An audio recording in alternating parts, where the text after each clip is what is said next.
Oui, bienvenue à tout le monde à cette édition de la FCPQ en direct du lundi 23 mars 2020. Alors, sans plus tarder, moi, ce que je vais faire, c'est que je vais donner la parole à notre président, M. Kevin Roy. Ton micro est activé, Kevin, alors c'est à toi. Oui, vous m'entendez bien. Donc, merci encore, comme je répétais ce qu'Hervé a dit. Merci d'être là, d'être parmi nous ce soir. Encore une fois, ce soir, pour la deuxième semaine de suite, on a décidé de dédier notre FCPQ en direct à la situation, à la situation de la pandémie, la COVID-19. Donc, vous le savez, hein, c'est une situation qu'on n'a jamais vue, si on peut même qualifier ça d'historique. Je pense. Donc, c'est pour cette raison-là qu'on a décidé de redédier encore une fois une FCPQ en direct à cette situation-là. Ça change très vite. La situation change très vite. Les choses changent très vite. Dimanche, on a eu des annonces de la part de notre ministre, le ministre de l'Éducation, donc en lien avec, entre autres, les fermetures des écoles. On l'a encore vu aujourd'hui, donc d'autres fermetures, d'autres choses, d'autres règles à suivre. Donc, à chaque jour, on a des changements, donc ça change très vite. Dans tout ça, oui, l'éducation, c'est important. Ça va toujours l'être pour nous à la FCPQ. Ça va toujours l'être pour les parents. J'en suis certain. Mais à l'heure actuelle, oui, l'éducation, c'est important, mais ce n'est pas urgent. On va dire comme ça. Ce qui est urgent dans les moments présents, dans la situation actuelle, c'est la santé. Hein. C'est ça qui est urgent, la santé, la sécurité de nos jeunes, de nos enfants, mais la santé de tous aussi. Donc, nous, à la FCPQ, oui, on a des rôles. Donc, notre rôle là-dedans, oui, on a toujours eu notre rôle de former les parents, mais dans les temps qui courent, donc, on met de l'avant nos rôles d'informer les parents, de les soutenir, puis aussi de bien les représenter auprès des décideurs, auprès des autorités. D'ailleurs, vous avez été nombreux à nous poser des questions, à nous faire part de vos inquiétudes, des éléments qui pouvaient vous stresser, des éléments qui pouvaient vous rendre anxieux sur les choses qui s'en viennent, mais surtout aussi des questions. Donc, toutes ces questions-là, nous, on se permet d'être une courroie bidirectionnelle. Donc, on prend les questions, les interrogations que vous avez, quand on n'a pas quand on n'a pas la réponse, c'est sûr qu'on les soumet aux autorités, donc entre autres au ministre, au cabinet ou au ministère pour qu'ils en prennent bien compte dans leurs décisions, puis qu'ils puissent répondre à nos questions quand c'est des questions. Donc, comme je viens de le dire, on a des rencontres quasi quotidiennes, des échanges quasi quotidiens avec les autorités, dont le cabinet, dont le ministre. On échange aussi beaucoup à chaque jour avec nos partenaires d'éducation, les partenaires qui ont aussi des inquiétudes, qui participent aussi aux échanges avec le ministre et le ministère. Donc, c'est un travail d'équipe qu'on fait. Dans tout ça, oui, bien sûr, comme je l'ai dit, c'est la santé des jeunes qui est prioritaire pour nous, mais on a aussi une pensée pour tous nos jeunes, mais particulièrement pour les plus vulnérables, donc pour nos enfants avec des besoins particuliers. Dans ces moments-là. Donc, on sait présentement qu'il va y avoir 7 semaines de fermeture d'école. Donc, qu'est-ce qui arrive avec tous nos jeunes puis nos enfants avec des besoins particuliers? Donc, ça, c'est de quoi qu'on a en tête. C'est une préoccupation qu'on met de l'avant puis qu'on fait part aux décideurs. Comme je disais, on travaille en collaboration avec les autres partenaires de l'éducation. C'est des moments difficiles qu'on vit présentement. On a 1 semaine sur 7 de passer avec pas d'école. Donc, il nous en reste encore 6 semaines. Donc, il y aura d'autres moments difficiles à venir. Mais il faut qu'on soit ensemble, il faut qu'on collabore ensemble, puis il ne faut pas lâcher dans tout ça. Dimanche, comme j'ai dit, il y a des nouvelles au niveau de l'éducation. Donc, suite à ça, le ministre a fait une petite vidéo pour partager les décisions qui avaient été prises à ce moment-là.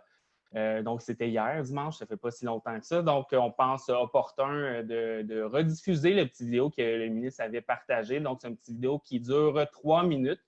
Donc, je crois que Hervé va pouvoir faire partir la vidéo. Puis ensuite, la parole va être à Corinne Payne, la directrice générale de la Fédération.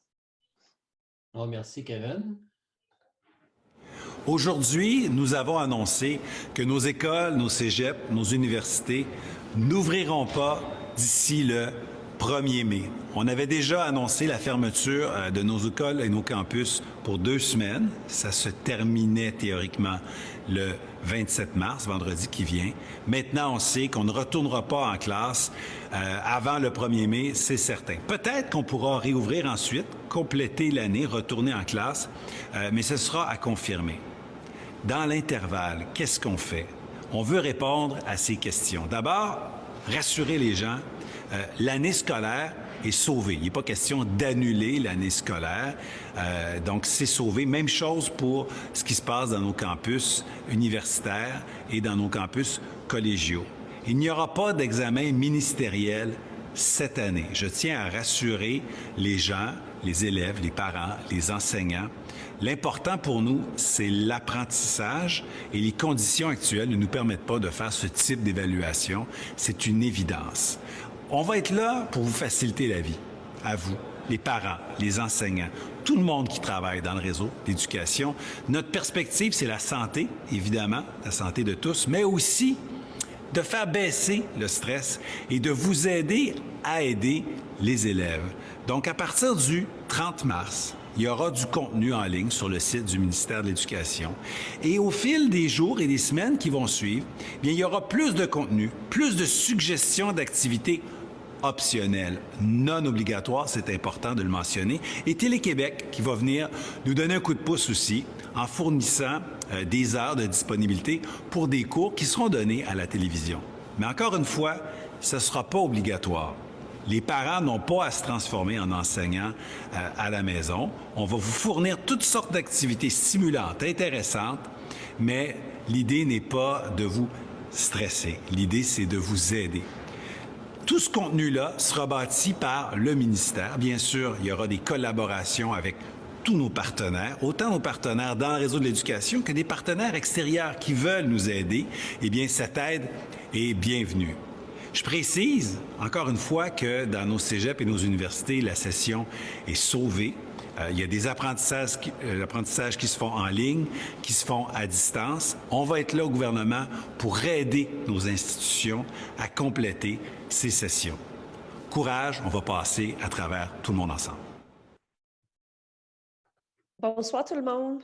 J'espère que vous êtes en santé. C'est ça le plus important. Je sais qu'il y a plusieurs qui ont demandé pour du monde qui n'était pas présent la semaine passée, mais l'équipe est toute en télétravail. Alors, c'est toute une nouvelle expérience, mais ça va super bien. Puis, on reste chez nous, puis on va rester en santé pour être là pour bien remplir notre rôle. Comme Kevin a dit, nous sommes en communication régulièrement avec le ministère puis nos partenaires. On a eu des rencontres presque tous les jours depuis plusieurs jours, incluant samedi, dimanche. On a tout fait. Pas besoin de dire à vous autres que l'éducation, c'est une grosse machine. Il y a beaucoup d'éléments à mettre en place. Alors, le ministre a donné des grandes balises. Maintenant, tout le réseau est en train de mettre en place toutes les modalités qui vont suivre ces grandes balises-là cette semaine. Alors, sans retarder, on va juste réviser qu'est-ce qui était dans le message de la ministre. Hervé, tu peux aller à la bonne page de PowerPoint. Super. Alors, le point sur la situation pour nos écoles. Premièrement, les écoles sont fermées au moins jusqu'à la 1er mai. Les services de garde d'urgence sont maintenus pour le personnel de santé, puis les services sociaux est essentiel. Il y a eu une petite mention par le premier ministre aujourd'hui que possiblement ça va être élargi pour d'autres, mais il faut vraiment mesurer la capacité. L'objectif de fermer les écoles, c'est d'éviter les rassemblements. Alors, je pense qu'ils sont en discussion puis en réflexion de comment il peut peut-être élargir pour certains d'autres services essentiels à ce moment. Les examens ministériels sont annulés. Ça, c'était très clair. Alors, on peut enlever cette pression-là. Les enfants secondaire 4, secondaire 5, 6e année, secondaire 2, ils vont ne pas avoir des examens, je pense 2 ou 3, excuse-moi, pas avoir des examens ministériels à préparer pour. Aussi, il n'y a pas de reprise des journées manquées. Ça veut dire que même si on retourne à l'école après le 1er mai, on ne va pas avoir à aller à l'école jusqu'à le mois de juin ou juillet ou quoi que ce soit. Le ministre a dit plusieurs fois que plus que 2/3 de l'année scolaire est faite. Alors, il va en avoir assez d'informations pour les enseignantes à faire une décision pour les notes des enfants pour la fin d'année. En cas de fermeture au-delà le 1er mai, le passage des élèves au niveau suivant est basé sur les évaluations déjà réalisées, le jugement professionnel des enseignantes. Je veux juste vous ajouter que dans le projet de loi 40, c'était vraiment ajouté un article sur le rôle des enseignantes. C'est qu'eux autres qui peuvent faire les évaluations de les jeunes pour donner des notes. Alors, c'est pour ça que cette stipulation, cette spécification est là dans le discours de le ministre, puis aussi dans nos notes ici. Ensuite, les parents, à compter du 30 mars, parce que techniquement, le premier avis que toutes les enseignantes étaient en congé jusqu'à le 27 mars, est toujours en effet.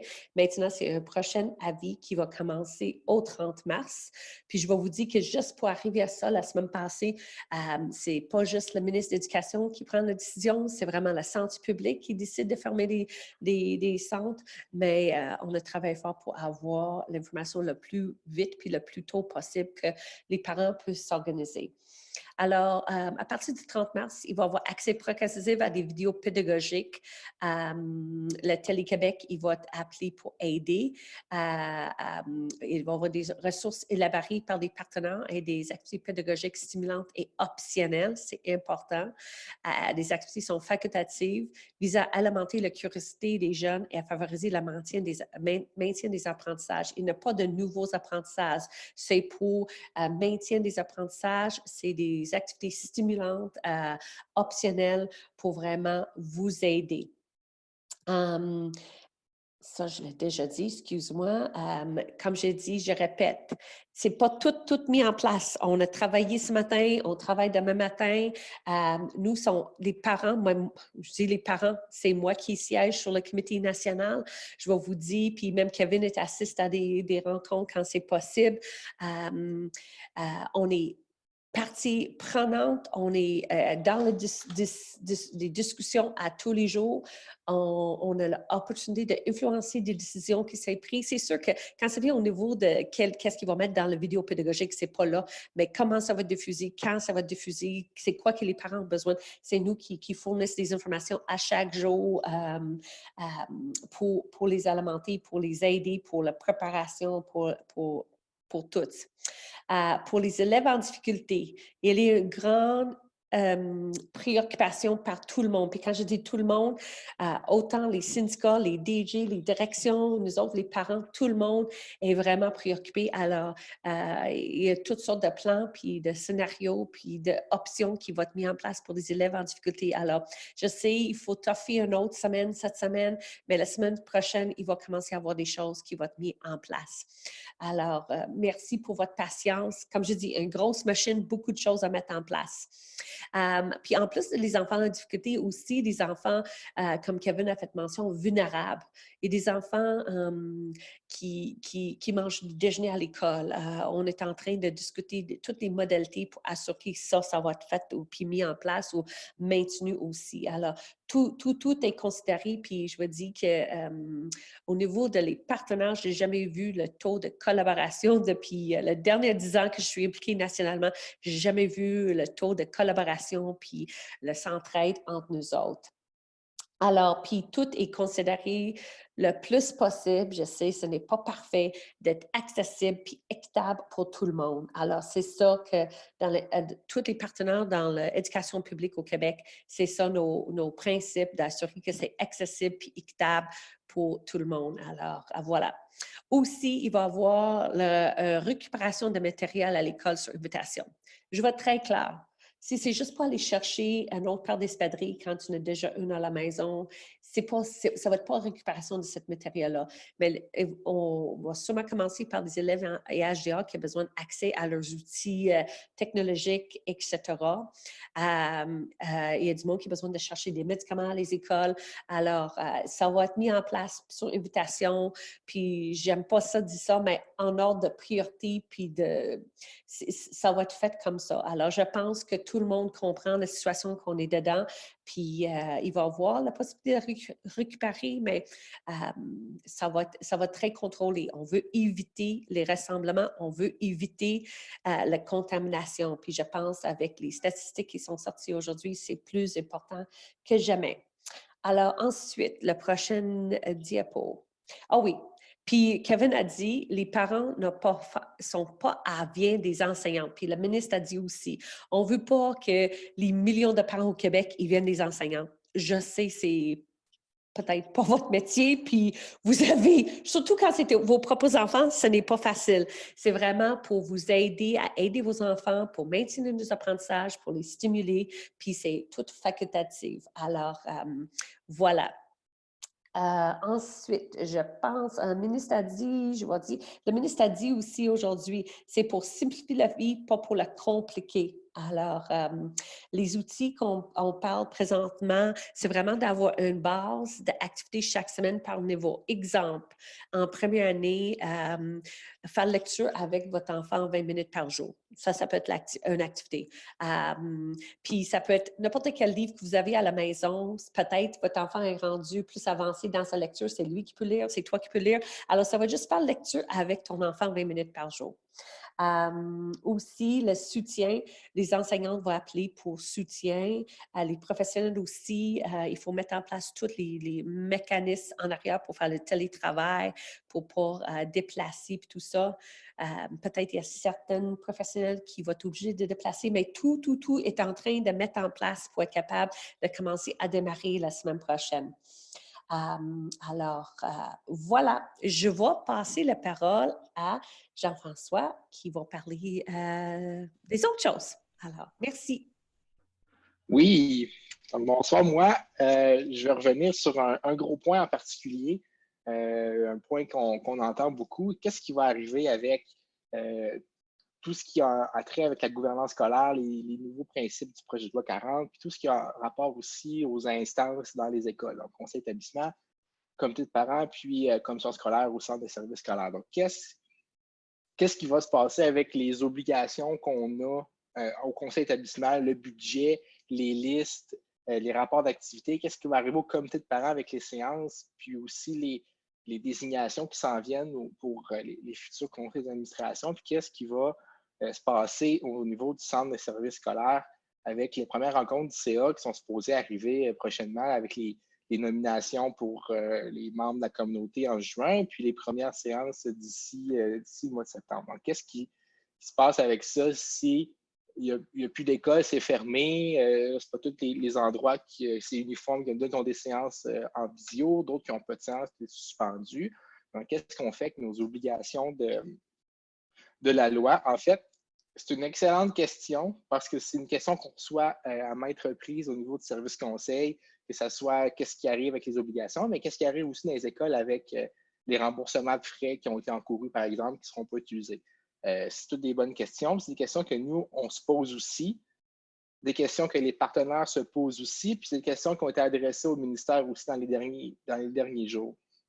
Donc, c'est sûr que c'est un sujet qui nous apparaît être très important pour la suite des choses, mais il faut se dire que la priorité actuellement, on sait que toutes les annonces vont super vite, là, la situation évolue à chaque jour, puis la priorité va toujours rester numéro 1, c'est d'assurer la sécurité de la population, d'assurer aussi dans notre cadre scolaire, assurer la sécurité des élèves et des parents aussi.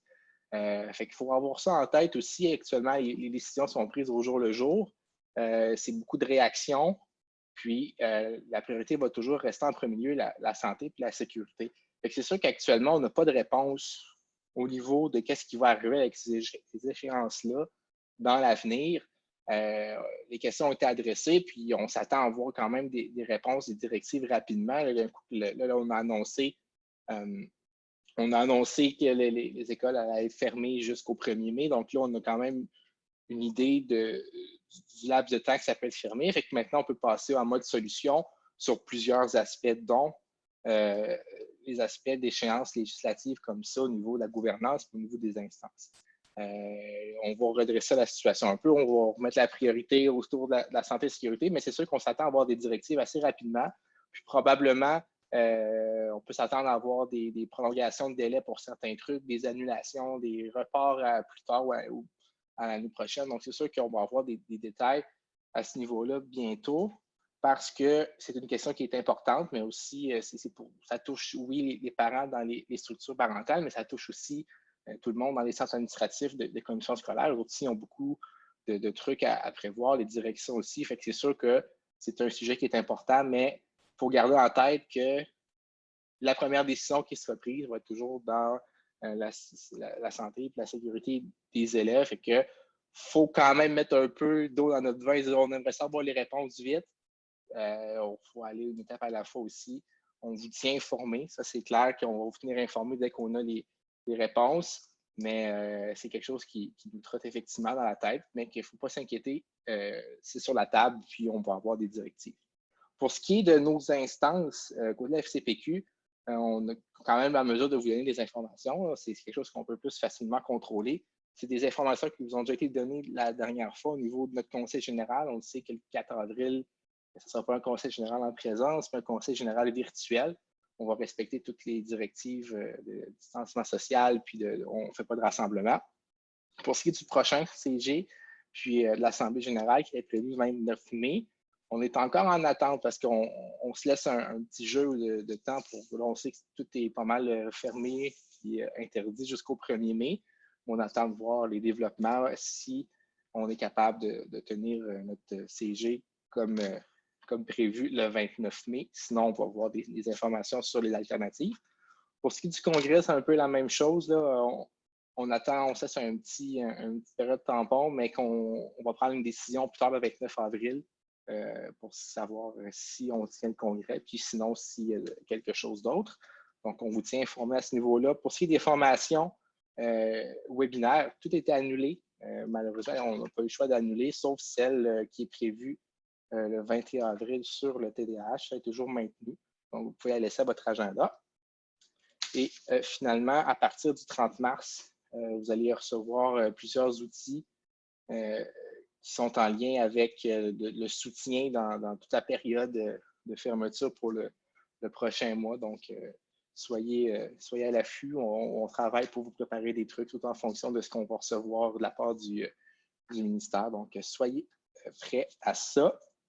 En terminant, aussi, rappel sur notre page web qui est, l'adresse apparaît sur le PowerPoint, là, page web qui se met quasiment à jour automatiquement en direct avec les nouvelles informations qui entrent autant du premier ministre, puis autant aussi au niveau scolaire, s'il y a des directives, puis des points importants, ça s'ajoute automatiquement. Aussi, s'il y a des questions qui reviennent souvent dans le service conseil qui sont utiles, on peut ajouter l'information aussi sur la page. Fait que allez voir souvent cette page-là si vous avez des questions. C'est une belle ressource. Puis aussi, restez à l'affût sur nos réseaux sociaux, nos infolettes. On a une infolette chaque 2 semaines, les mercredis. Les FCPQ en direct toujours les lundis soir. Peut-être plus souvent bientôt, on va voir selon les nouvelles, les sujets, puis selon la demande aussi, on ne sait pas.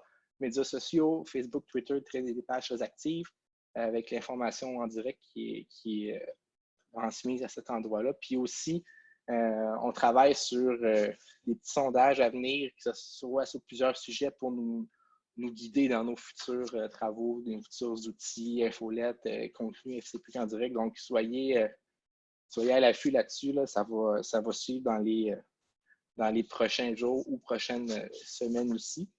Puis, si vous avez des questions, notre adresse service conseil, vous pouvez adresser questions, commentaires là, puis nous, on va les traiter, soit on va les répondre, puis aussi si c'est des questions qui reviennent souvent, des informations qu'on juge qui à caractère public, qui sont intéressantes, mais ça va être partagé à qui le droit. Donc, prenez cette adresse en note, puis faites-y appel si vous avez des questions, des commentaires sur la suite des choses. Si vous avez aussi des suggestions pour des outils, des trucs d'accompagnement, de soutien qu'on pourrait préparer aussi, n'hésitez pas à nous faire parvenir. C'est quelque chose que nous, on va recevoir, puis avec la demande, on va être capable d'ajuster le contenu qu'on va distribuer puis qu'on va préparer. Donc, prenez cette adresse-là en note. Voilà. Donc, sur ce, je vais vous laisser à la période de questions avec Corinne. Bon, alors, bonjour tout le monde, je suis de retour. On a beaucoup de questions qui sont rentrées. Comme je dis, il y en a plusieurs qu'on a déjà déposées, qu'on est discuté dans les tables, qui sont en train de mettre en place des modalités, etc. On a aussi choisi plusieurs qu'on va partager avec vous autres ce soir avec les réponses. Puis s'il y en a d'autres questions, vous pouvez les envoyer dans le clardage. On va essayer de répondre à quelques-unes. Sinon, on va vous envoyer des réponses assez peu. Si tu mets dans le clardage, s'il vous plaît, mets ton question puis ton courriel. Ça va juste faciliter le travail de Marie-Hélène au lieu d'essayer de trouver c'était qui puis trouver votre courriel. Mettez dans le clardage aussi. Ça va juste faciliter la tâche de retourner la réponse à vous. Puis on va retourner la réponse à tout le monde au besoin. Alors, une question qui est posée assez souvent, est-ce que je peux avoir du support pour moi, mon enfant, pour faire des travaux, un numéro de téléphone, un site web? Pour cette semaine, je vous diriger vers votre commission scolaire. Il y a beaucoup de commissions scolaires au centre de service, dépendant comment tu as dit, qui a déjà mis sur leur site web des outils fiables, fidèles pour aider. Aussi, sur notre site web, sur la page que Jean-François vient de vous montrer, il y a des outils pédagogiques, des activités que vous pouvez faire. Aussi, AlloProf est en fonction. Tu peux contacter AlloProf. Alors, ils sont très commodants, puis il y a beaucoup de choses à vous suggérer. Pour le numéro de téléphone, je vais vous dire que quand les enseignantes ils vont retourner au travail, tu vas sûrement, je ne vais pas m'engager, mais tu vas sûrement recevoir des téléphones ou avoir la possibilité de contacter vos directions puis vos enseignantes quand les outils de télétravail vont être mis en place pour eux autres. Aussi, au niveau de pédagogie, il y avait une question tantôt dans le clavardage concernant l'anglais intensif 6e année, eux autres qui sont dans la moitié de l'année académique. Il y a des modalités qui vont être mises en place aussi. On a déjà eu cette question-là, déjà eu cette réflexion, cette inquiétude-là aussi. Tout le monde est au courant. Alors, il va sûrement y avoir quelque chose qui va arriver pour les enfants qui sont dans cette situation-là. Au niveau des frais, il y en a plusieurs questions au niveau des frais. Vous avez déjà payé pour les services de midi, les gardes scolaires, les sorties pédagogiques, les activités parascolaires, les classes vertes, les activités diverses de fin d'année. Il y en a plein de frais qui sont déjà faits. Je sais que tu aimerais ça avoir la réponse ce soir. Il n'y en a pas. Mais inquiétez-vous pas, vos questions, il va déposer, puis on va trouver des réponses dans l'ordre des affaires. Puis quand je sais que l'argent, c'est très important, je sais qu'il y a plein de monde qui ne sont pas au travail présentement. Mais dans l'ordre des affaires, on va trouver des réponses. Au niveau de les comités, est-ce que les CI et les CP sont remis? Je vais vous dire, pour le moment, c'est quasi impossible d'avoir les conseils d'établissement parce que le personnel est en congé. Les CP, j'imagine que c'est un petit peu difficile aussi parce que, en tout cas, je vais laisser les CP que vous gérez ça chacune, mais pour avoir parlé avec plusieurs DG, je sais qu'eux autres, ils travaillent très fort aussi. Puis ils sont un petit peu débordés présentement. Qui va prendre des décisions importantes? Jean-François a déjà répondu. On attend dans l'ordre des choses. On va avoir des informations plus détaillées sur ça. Exemple, les listes pour les effets scolaires pour l'année prochaine, pour les budgets, etc. Alors, c'est pas parce qu'on oublie, la question est là, on est très au courant. Est-ce que les CI, les CP peuvent faire les consultations par courriel, des rencontres par téléphone ou téléconférence? Pour les consultations par courriel, ça dépend de vos régies internes. Pour la rencontre par téléphone ou vidéoconférence, ça dépend de chaque milieu puis son capacité. Je vais vous dire que dans l'ordre des affaires, on a même discuté, nous autres, entre l'équipe, que s'il y a des comités de parents qui ont besoin de faire leur rencontre, on peut même voir les modalités pour vous offrir via notre plateforme Zoom aussi. Alors, tout dans l'ordre d'affaires va arriver, les modalités s'en viennent. Alors, on essaie de trouver des solutions. C'est dur à quoi que ça fait juste 10 jours qu'on vive. Puis 10 jours passés, tout le monde capotait parce qu'on fermait les écoles pour 2 jours. Je suis sûre que vous êtes comme moi, que 10 jours passés, on ne pensait pas que nos centres d'achat vont être fermés, que toutes nos entreprises vont être fermées, etc. C'est quand même assez incroyable. Nos petits-enfants, là, puis nos arrière-petits-enfants, ils vont étudier ça dans les livres d'histoire un jour. Ensuite, au niveau des FCPQ, le Conseil général puis l'Assemblée générale qui est prévue pour le mois de mai, comme Jean-François a dit, c'est pas décidé encore. On espère qu'on va voir sortie de la crise, mais sinon, on est en train de voir toutes les possibilités au niveau de logistique puis légal. Alors, on est en train de faire ça. Tout va être fait dans l'ordre des affaires puis dans les règles d'or. Il y a des questions sur les distinctions de reconnaissance. On a donné la réponse vendredi passé dans le courriel que vous avez reçu.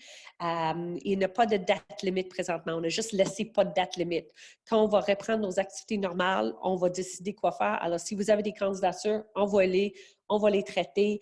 Si vous n'êtes pas prête, il n'y a pas de date limite cette année. On verra ça à un autre moment donné. Est-ce que des webinaires, autres formations sont maintenues? Comme on a dit, toutes les formations qui étaient prévues parce que c'était sur budget, c'était une question des sujets que c'était peut-être pas approprié à ce matin, à ce moment. La formation avec l'ETA sur les TDAH, je pense que c'est très à propos pour les parents qui sont à la maison avec leurs enfants de TDAH, d'avoir des outils pour les aider. Puis aussi, comme Jean-François a dit, on va mettre d'autres outils, d'autres formations, d'autres informations en place pour aider qui sont plus à propos de la situation qu'on vit présentement. Reste à l'écoute parce que ça se peut que dans les prochains jours, tu vas avoir des petits sondages vite pour juste nous guider qu'est-ce que vous avez besoin. C'est quoi le bon moment dans le jour? C'est quoi les sujets, etc. On va aller vous chercher des informations pour nous guider, pour vous soutenir puis informer, etc. Est-ce que les services conseils sont maintenus? Yes! Ils sont là. Marie-Hélène est là tous les jours. On prend toutes les questions qui arrivent. Si c'est quelque chose de personnel à vous répondre, si c'est quelque chose de global, ils sont tous mis dans notre banque. Puis, elle m'a fait des questions, elle m'a envoyé des questions régulièrement pour toutes les rencontres avec les partenaires, avec le ministre, avec le ministère, que comme ça, on peut les donner toute l'information que vous nous donnez. Alors, je répète, comme Kevin a dit au début, on est un courroie bidirectionnel. Ce n'est pas juste nous qui vous envoyons des informations. Envoyez-nous des informations aussi. Envoyez, s'il vous plaît, au service conseil. Comme ça, Marie-Hélène peut les toutes traiter dans la même façon, puis il n'y a rien qui échappe. Parce que si tu commences à envoyer à Huguette ou à moi ou à Kevin ou à n'importe qui, c'est facile qu'il y ait des questions, des inquiétudes qui vont tomber dans les cracks, comme on a dit. Mais Marie-Hélène a vraiment la tâche de répondre à toutes vos questions ou d'envoyer la question aux bonnes personnes. On a aussi des questions très spécifiques à des cas très spécifiques. Excuse-moi. Exemple, dans le cas d'une poursuite d'une fermeture jusqu'à là en juin. Alors, premièrement, c'est vraiment personne ne sait présentement. Mon enfant est tel diagnostic, puis c'est quoi qui va arriver, puis il faut qu'il passe au secondaire, puis c'est très spécifique. Sur ces questions-là, je vais assurer que les questions sont apportées plus loin, que les directions, puis les DG, puis vos enseignantes essaient de vous contacter. Si vous avez en place des plans d'intervention, c'est sûr que les professionnels, les enseignantes, les équipes écoles, ils vont être en contact avec vous pour assurer que les plans d'intervention puis la suite pour votre enfant est pris en charge, puis tout est mis en place pour assurer la réussite. Tout le monde est en collaboration pour la réussite de les jeunes. C'est ça l'objectif puis le principe ultime, malgré tous les autres défis qui sont dans notre chemin présentement. Alors, continuez à envoyer vos questions, continuez d'envoyer vos inquiétudes, tout ce que vous avez à Service Conseil, puis on va continuer de vous représenter, vous informer, puis reste à l'affût pour la suite, comme je dis, des sondages, etc. La priorité, c'est la santé et fur et à mesure, on va traiter et puis répondre à tous les questions ou le plus qu'on peut, on va chercher des informations. J'aimerais ça avoir toutes les réponses ce soir, mais on n'est pas rendu là encore. Voilà. Alors, j'ai fini mon parti. Kevin, je vais laisser le dernier mot à Kevin pour vous souhaiter une bonne soirée, puis à la prochaine. Puis je ne pense pas que ça va être une semaine au complète qu'on va se pas voir ou parler. Alors, bonne soirée à tout le monde, puis je laisse la parole à Kevin. Un petit mot de la fin. Donc, il y a un de mes bons amis qui me dit souvent un parent informé, c'est un parent rassuré. Je vais vous le dire, vous le connaissez sûrement, c'est Benoît, en fait, qui nous dit ça souvent. Donc, on sait que vous avez beaucoup de questions, on en reçoit beaucoup, puis on pose beaucoup de questions aussi aux ministres, au ministère, aux décideurs. Donc, puis c'est ce qu'on leur dit aussi. Hein? Un parent informé, c'est un parent rassuré. Donc, on s'attend à avoir des réponses. Donc, quand c'est possible, c'est sûr qu'ils traitent les réponses dans l'ordre de priorité qu'ils ont. Présentement, la priorité, c'est la santé, la sécurité. On sait qu'il y a une panoplie d'autres questions, mais on les ramène. Puis dès qu'on a les réponses, c'est sûr qu'on va vous partager ces réponses-là. C'est important pour nous que vous soyez informés. Puis, petit mot de la fin rapide, là, moi, j'ai le goût de vous dire que de vous inviter à prendre ça au jour le jour, à rester positif là-dedans, puis de vous concentrer sur ce que vous pouvez contrôler, hein, sur ce qui est contrôlable par vous. Vous êtes un exemple à donner à vos enfants. C'est ce que je dis ça souvent. Mais vos enfants vous regardent, puis vous êtes l'exemple pour eux. Donc, restez positif, vivez ça au jour le jour. Puis, concentrez-vous sur ce que vous pouvez contrôler. Là-dessus, je vous souhaite une bonne soirée. Continuez à nous envoyer vos questions via l'adresse de Service Conseil, puis on va faire notre possible on va tout faire en fait pour pouvoir y répondre. Merci et bonne soirée, puis je vous dis à la prochaine. Merci. Alors, merci beaucoup, Kevin. Merci, Corinne, Jean-François, toute l'équipe aussi, là, parce qu'il y a aussi des personnes qui sont là, qui sont connectées, que vous ne voyez pas, mais qui, entre autres, Marie-Hélène, qui prend en note toutes vos questions, qui essaie de répondre quand c'est possible. Je vous rappelle que toutes les questions que vous nous avez posées, on va les traiter. On va vous fournir des réponses, soit sur une base individuelle ou soit dans des présentations à venir. Alors, là-dessus, merci beaucoup tout le monde. Bonne fin de soirée. Prenez soin de vous et à la semaine prochaine.